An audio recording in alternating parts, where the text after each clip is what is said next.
Hi, so we got chapter 19 today. The practice.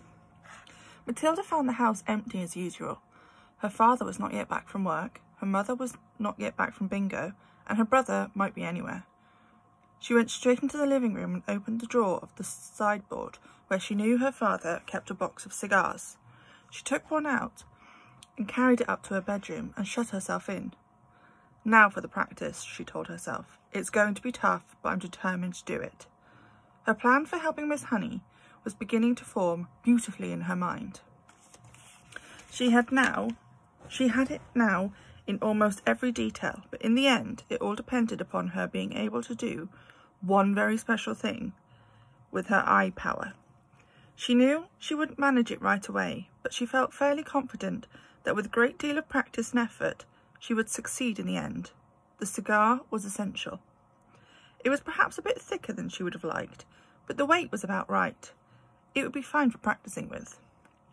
There was a small dressing table in Matilda's bedroom with her hairbrush and a comb on it and 2 library books. She'd cleared these things to one side and laid the cigar down in the middle of the dressing table.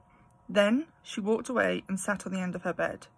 She was now about 10 feet from the cigar. She settled herself and began to concentrate, and very quickly this time she felt the electricity beginning to flow inside her head, gathering itself behind her eyes, and the eyes became hot, and millions of tiny invisible hands began pushing out like sparks towards the cigar.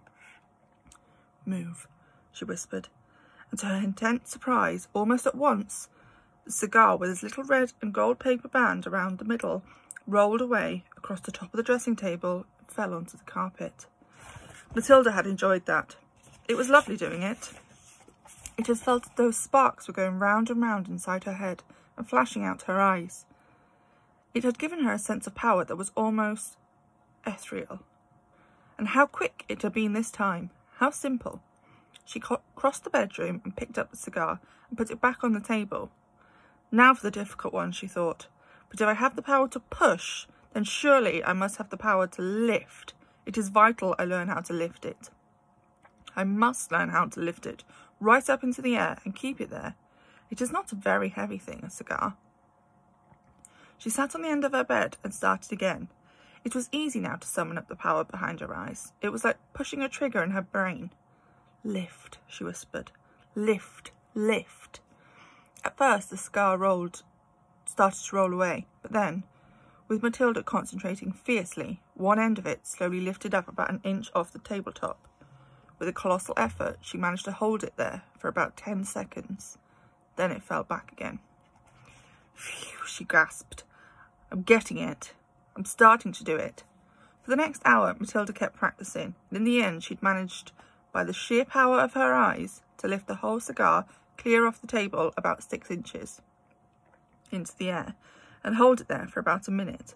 Then suddenly, she was so exhausted, she fell back on her bed and went to sleep. That was how her mother found her later in the evening. "What's the matter with you?" the mother said, waking her up. "Are you ill?" "Oh gosh," Matilda said, sitting up and looking around. "No, I'm all right. I was a bit tired, that's all." From then on, every day after school, Matilda shut herself in her room and practiced with the cigar. And soon it all began to come together in the most wonderful way. 6 days later, by the following Wednesday evening, she was able not only to lift the cigar up into the air, but also to move it around exactly as she wished. It was beautiful. "I can do it," she cried. "I can really do it. I can pick the cigar up just with my eye power and push it and pull it in the air in any way I want."